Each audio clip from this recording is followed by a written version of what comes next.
Hi అండి. అందరికీ నమస్కారం. Welcome to my channel. ఈ వీడియోలో ప్రభుత్వ ఉద్యోగులకు మరియు పెన్షనర్లకు ఈ యొక్క క్రిస్మస్ కానుకగా ఐఆర్ రానుందా అనేటటువంటి తాజా సమాచారం అయితే వీడియోలో తెలుసుకుందాము. వీడియో ఎక్కడే కానీ స్కిప్ చేయకుండా ఎండ్ వరకు చూసేయండి. అప్పుడే ఇన్ఫర్మేషన్ పూర్తిగా అర్థమవుతుంది. అలాగే వీడియో చూస్తున్న ప్రతి ఒక్కరు వీడియోకి లైక్ చేయండి ఫ్రెండ్స్. ఈ వీడియోని తోటి ఉద్యోగ పెన్షన్ మిత్రులతో అయితే షేర్ చేయండి. కొత్తగా మన ఛానల్ చూస్తున్న వారు ఇంకా ఎవరైనా సబ్స్క్రైబ్ చేసుకున్నట్లయితే వెంటనే మన ఛానల్ని సబ్స్క్రైబ్ చేసుకోండి. సో దీని ద్వారా నేను చేసే ప్రతి ఒక్క వీడియో మీ వరకు రీచ్ అవుతుంది. ఇక ఆలస్యం చేయకుండా వివరాల్లోకి అయితే వెళ్ళిపోదాము. ఫ్రెండ్స్, ఇక విషయానికి వచ్చినట్లయితే మనకు ముఖ్యంగా 12వ పిఆర్సీ అనేది రావాల్సి ఉందండి. సో 12వ పిఆర్సీ పైన అప్డేటు, అలాగే ఈ యొక్క క్రిస్మస్ కానుకగా ఐఆర్ రానుందా అనేది తెలుసుకుందాము. సో యాక్చువల్గా పిఆర్సీ అనేది ఆలస్యం అవుతున్న క్రమంలో ఉద్యోగులు మరియు పెన్షనర్స్ ఐఆర్ ప్రకటించాలి అనైతే డిమాండ్ చేస్తున్నారు. ఈ యొక్క క్రిస్మస్ కానుకగా ఉద్యోగులు, ఉపాధ్యాయులు వీరికి ఉన్నటువంటి పెండింగ్ డిఏలు, పిఆర్సీ, ఐఆర్ ప్రకటించాలని ముఖ్యంగా అయితే డిమాండ్ చేస్తున్నారు. ఏ ప్రభుత్వం ఉన్నా సరే దసరా కానుక మరియు క్రిస్మస్ కానుక, న్యూ ఇయర్ కానుకలను బేస్ చేసుకొని అప్పటికి ఉన్నటువంటి ఏవైతే పెండింగ్లో ఉన్న అంశాలైనటువంటి ఐఆర్ కావచ్చు, డిఏ కావచ్చు, పిఆర్సీ కావచ్చు, వీటిని ప్రకటించడం ఆనవాయితీగా వస్తుంది అనైతే ఉద్యోగ పెన్షనర్స్ భావిస్తున్నారు.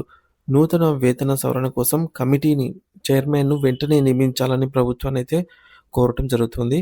అలాగే గత ప్రభుత్వం వేసిన కమిటీ చైర్మన్ కొన్ని కారణాల వల్ల తప్పకున్నందున సో ఆ స్థానంలో కొత్త కమిటీని చేర్చాలి అని దాదాపుగా కూటమి ప్రభుత్వం అధికారంలోకి వచ్చి 18 నెలలు దాటిన సందర్భంగా ఇప్పటికైనా కమిటీ చైర్మన్ను నియమించి ఐఆర్ను ప్రకటించాలని ఉద్యోగ పెన్షనర్స్ కోరుతున్నారు. పిఆర్సీ కమిటీ వేసి వెంటనే ఐఆర్ ప్రకటించండి అంటున్నారు. ఈ సందర్భంగా 12వ పిఆర్సీ అమలు పరచాల్సిన గడువు తేదీ దాదాపుగా మనకు మొత్తానికి 19 నెలలు దాటిపోయింది గడువు అయితే అంటున్నారు. కూటమి ప్రభుత్వం అధికారంలోకి వచ్చి యాక్చువల్గా పిఆర్సీ ఇంప్లిమెంట్ అవ్వాల్సిన సమయానికి చూసుకుంటే జూలై 2023 నుంచి అమలు కావాలి. 1.5 సంవత్సరం అయితే కంప్లీట్ అయిపోయిందన్నమాట. 2.5 సంవత్సరాలు పూర్తి అయిపోయింది ఏదైతే పిఆర్సీ యాక్చువల్గా అమలు అవ్వాల్సిన డేట్కి ఇప్పటికీ చూసుకుంటే. కాబట్టి వెంటనే పిఆర్సీ కంప్లీట్ వేసి ఇక ఈ ఆలస్యానికి కారణమైనటువంటి ఈ సమయంలో ఐఆర్ను ప్రకటించాలని ప్రభుత్వాన్ని కోరుతున్నారు. మరి తక్షణమే 30% మధ్యంతర భృతి ప్రకటించేలాగా నిర్ణయం తీసుకోవాలంటున్నారు. కమిటీ అన్ని జిల్లాలలో కూడా పర్యవేక్షించి ఉద్యోగ, ఉపాధ్యాయుల అభిప్రాయాలను సేకరించాలని కోరుతున్నారు. 6 నెలల్లో నివేదిక సమర్పణ గడువు ఉండాలని ఈ కమిటీ ఏదైతే కొత్తగా నియమిస్తూ ఉంటారో ఇప్పుడు నియమించే కమిటీకి గరిష్టంగా 6 నెలలు మాత్రమే సమయం ఇచ్చి దాన్ని వెంటనే ఇంప్లిమెంట్ కూడా చేయాలి అంటున్నారు. ఎందుకంటే 2.5 సంవత్సరాలు గడిచిపోయింది కాబట్టి యాక్చువల్గా రావాల్సినటువంటి పిఆర్సీ.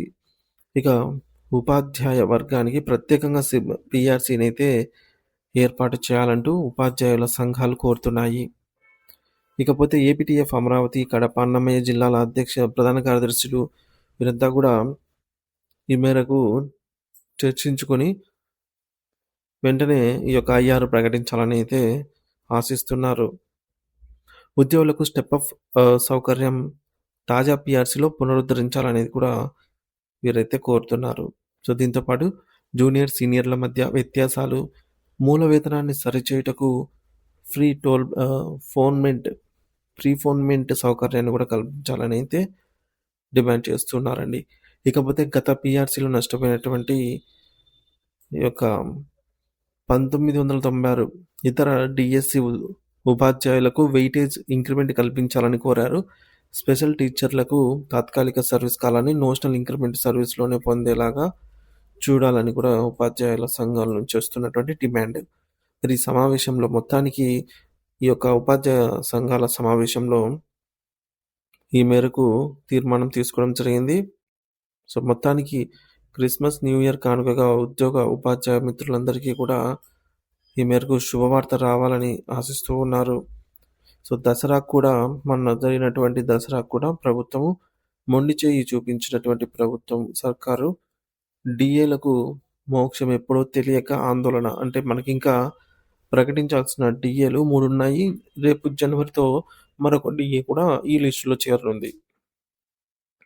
సో, మరి ఎన్నికల మేనిఫెస్టో హామీలకు మంగళం పాడుతున్నట్టు కాకుండా సో, చెప్పిన హామీని నెరవేర్చాలని కోరుతున్నారు. సో, ఈ యొక్క ఎంప్లాయీ పెన్షనర్స్‌లో ఉన్నటువంటి నిరాశను పోగొట్టేలాగా ప్రభుత్వ పనితీరుపై వీరి అసంతృప్తి అనేది పూర్తిగా నశించేలాగా అయితే ప్రభుత్వము నిర్ణయం తీసుకోవాల్సిన అవసరం ఎంతైనా ఉంది friends. Thank you for watching this video.